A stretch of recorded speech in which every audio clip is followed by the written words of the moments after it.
Salut à tous, c'est Giga Content, j'espère que vous allez bien, j'espère que tu vas bien. Si tu es nouveau sur ma chaîne, bienvenue à toi. On est parti pour un test, une prise en main, une review les amis. La marque Doogee m'a envoyé ces deux nouvelles tablettes avant leur sortie officielle, la T10S et la T20S. Vous les voyez juste derrière moi et ils sont aussi juste là, voilà, ça c'est la T20S et voici la T10S. C'est l'occasion pour moi de prendre en main des joujoux sous Android avant leur sortie et ça c'est cool. Ces deux tablettes ont l'avantage déjà d'être vraiment pas chères. Le modèle T10 coûte seulement 150 € au moment où je tourne cette vidéo et le modèle T20S coûte lui 220 €. Ces tarifs sont clairement attractifs. Ce test, je le fais donc sans a priori. Vous savez que j'utilise pas mal de produits Apple, mais j'aime m'ouvrir aux autres marques, ne pas rester prisonnier de mes joujoux. Et au passage, un iPad 10 ou un Galaxy Tab coûte environ 3 fois plus cher que ces tablettes. Ça mérite d'y jeter un coup d'œil, je trouve. Je vous mets bien sûr les liens dans la description comme d'habitude et je vous dirai à la fin si ces joujoux valent le coup et surtout pour quelle utilisation. Allez, c'est toi bien installé, moi commencer par te présenter d'abord la marque Doogee. Vous connaissez peut-être les téléphones anti-choc de la marque avec des autonomies souvent impressionnantes et des fonctions aussi originales. Mais la marque chinoise fait aussi des tablettes sous Android et on va voir qu'elles ont quelques atouts à faire valoir. Bon, on va commencer par ouvrir la boîte, ou plutôt les deux boîtes, puisque la marque Doogee m'a envoyé ces deux nouveaux modèles de tablettes. On commence donc par la Doogee T10S, le modèle on va dire entrée de gamme de la marque, avec déjà 128 Go de stockage, c'est pas mal du tout. Allez, sous le blister, on découvre donc la tablette de 10,1 pouces de diagonale. J'ai reçu le modèle en gris, mais il existe aussi deux autres coloris, je vous en parle plus tard. Et la tablette aussi possède un châssis en métal, c'est à noter, pas de plastique. Une première impression de qualité les amis, pour cette gamme de prix en tout cas. On découvre ensuite un gros bloc photo arrière qui affiche deux capteurs, un seul capteur photo en réalité, le second est un capteur d'analyse on va dire d'intelligence artificielle. L'écran de 10,1 pouces affiche des bordures noires assez épaisses, nous verrons si c'est gênant pendant le test. La tablette T10S possède deux haut-parleurs et un port USB-C de charge et les boutons d'allumage et de volume sont situés sur la tranche supérieure.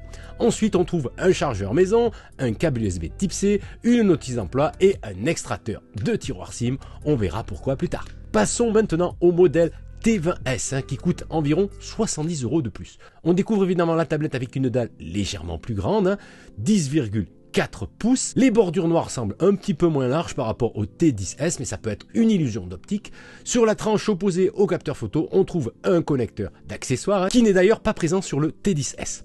Les boutons d'allumage et de volume sont par contre sur la tranche en largeur, un emplacement plus courant. Le logo iRes Audio garantit un son de meilleure qualité que le modèle T10S, en tout cas sur le papier. Ensuite, chargeur, câble, notice et extracteur de carte SIM sont aussi inclus. A noter que les deux boîtes possèdent un logement de stylet qui est vide. Il est possible que Doogee inclue un stylet dans certains pays. À suivre. Allez, un rapide tour des specs, en tout cas des principales. La Doogee T10S est équipée d'un écran Full HD de 10,1 pouces, donc avec une certification pour la protection de la lumière bleue. Elle est aussi certifiée Widevine L1, ce qui garantit en fait un rendu HD de qualité sur les plateformes streaming comme Netflix, Prime Video ou MyCanal, c'est la certification la plus haute. La tablette a une batterie de 6600 mAh, un processeur Unisox T606 octa-cœur cadencé à 1,6 GHz, 6 Go de RAM en DDR4X, extensible à 11 Go via la ROM, je vous explique un peu plus tard, un stockage de 128 Go, extensible jusqu'à 1 Tera via une carte micro SD, ça c'est sympa, le tout mis en musique par Android 13. 3 coloris sont donc disponibles, gris, bleu et vert. La Doogee T20S a un écran donc 2K IPS de 10,4 pouces avec aussi une certification pour la protection de lumière bleue. Elle est aussi évidemment certifiée Widevine L1. La tablette a une grosse batterie de 7500 mAh, un processeur Unisox T616 octa-core, 8 Go de RAM en DDR4X, extensible à 15 Go via la ROM, un stockage de 128 Go aussi extensible jusqu'à 1 Tera via le micro SD, une caméra arrière de 13 millions de pixels et une caméra frontale de 5 millions de pixels, un châssis super fin en métal, un système audio certifié iRes, sous Android 13 évidemment, et enfin la compatibilité 4G LTE. Une fiche complète les amis pour ce tarif. En résumé, sur le papier, la Doogee T20S propose un meilleur écran, un processeur plus avancé, plus de RAM, une batterie plus grande, un rendu sonore a priori plus performant et la compatibilité avec la 4G LTE. Passons maintenant à la réalité. Au test des deux tablettes, je vous donnerai mon sentiment en fin de vidéo. Allez, on commence par le T10S, la moins chère. Je suis vraiment étonné de la qualité de la dalle pour ce prix-là, lumineuse, contrastée, des couleurs assez réalistes. Rien à dire, la fameuse certification Wine L1 n'est pas usurpée. C'est donc une tablette intéressante pour regarder du contenu sur vos plateformes préférées. Là-dessus, rien à dire. Dommage que le rendu sonore soit assez limité. Un bel écran comparé à son prix, bien évidemment. Le modèle T10S peut aussi faire tourner des jeux vidéo sympas, sans pour autant être ultra puissant évidemment. La puce Unisox T606 est un SoC en fait d'entrée de gamme, cohérent mais pas taillé pour le game, très gourmand non plus. Mais grâce à ses 6 Go de RAM matériel et ses 5 Go en complément ressources via la ROM, on arrive à avoir une fluidité relative. Pour naviguer sur internet, là aussi ça roule, l'écran n'est pas aussi réactif que les tablettes premium, c'est sûr, mais ça fonctionne. A noter que le stylet de la marque qui n'est pas livré avec est bien sûr compatible. On ne se moque pas de mon coup de crayon qui est plutôt un coup pourri. Oui, c'était coloriage.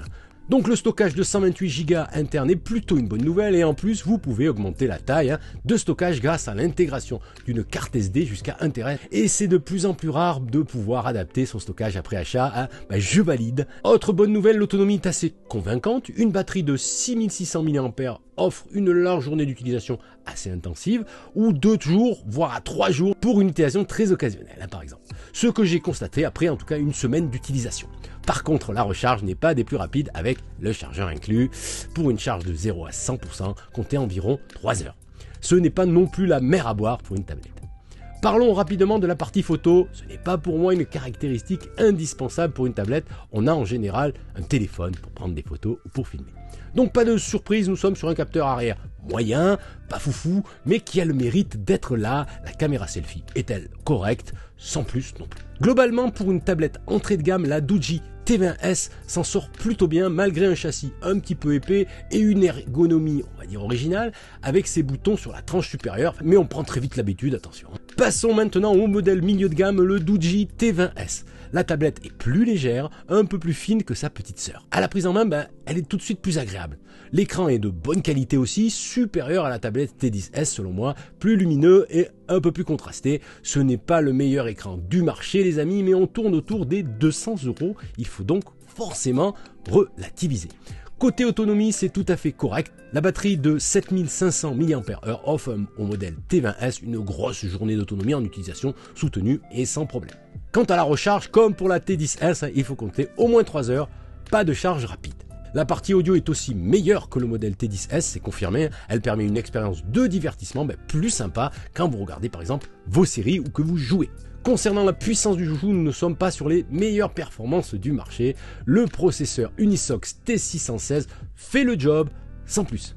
J'ai quand même fait tourner un jeu gourmand comme Genshin Impact, ça fonctionne, même si j'ai remarqué quelques ralentissements quand même, c'est du gros jeu quand même. L'avantage du modèle T20S par rapport au T10S, c'est aussi la possibilité d'utiliser un accessoire bien utile, le clavier magnétique de la marque vendu à part. Pour du traitement de texte ou pour une utilisation étudiante, c'est clairement un accessoire à envisager. Il servira aussi de pochette de protection évidemment. Je n'ai pas pu tester l'accessoire, mais sachez que la marque le propose. Le stylet sensitif que j'ai reçu est aussi un accessoire intéressant pour dessiner évidemment ou pour faire de la correction photo aussi. Je ne suis pas un dessinateur aguerri, vous l'avez compris, mais il reste précis pour mon utilisation. Je vais être honnête, je ne suis pas spécialiste de ce type d'accessoire. Je n'irai pas plus loin les amis. Donc en conclusion de cette prise en main des tablettes T10S et T20S, globalement je suis étonné de ce que proposent ces deux produits pour un tarif entre 150 et 200 €, je vous rappelle. Vous en avez en fait pour votre argent. Alors laquelle choisir? Sans hésiter, au vu de la différence de prix, je vous conseille directement la T20S pour 70 € de plus. Elle vous offrera un format plus léger, plus d'autonomie, la possibilité de la 4G, la partie audio plus sympa, une caméra arrière légèrement meilleure, c'est pas dingue non plus, et la possibilité d'utiliser la pochette avec clavier magnétique. Vous pourrez bien sûr l'utiliser en mode loisir pour vos contenus multimédia, scroller à volonté, dessiner, jouer aussi, et en faire un outil de travail éventuellement pour du traitement de texte par exemple. la Doogee T20S offre plus d'atouts que sa petite sœur, la T10S. La Doogee T10S peut être par exemple une première tablette pour un adolescent, par exemple, ou pour une utilisation mais vraiment très occasionnelle à côté du canapé par exemple, pour googler une recette ou une info pour briller en société quand les potes sont à la maison. Alors non, je ne vais pas comparer ces deux tablettes à mon iPad Pro 11 pouces, soyons cohérents. Je l'ai payé 900 €. Ce que je peux vous dire, c'est que si votre utilisation n'est pas intensive et pas très exigeante en matière de performance, ces deux tablettes sont tout à fait convenables. Ma préférence va pour la T20S, plus complète et plus légère. Voilà pour cette vidéo de présentation des nouvelles tablettes Doogee T10S et T20S. Dites-moi d'ailleurs dans les commentaires si vous aimez ce genre de vidéo et pensez à vous abonner, ça en mange pas de pain et ça fait du bien. Prenez soin de vous, résistez à la nouveauté, à demain ou à plus tard. Salut!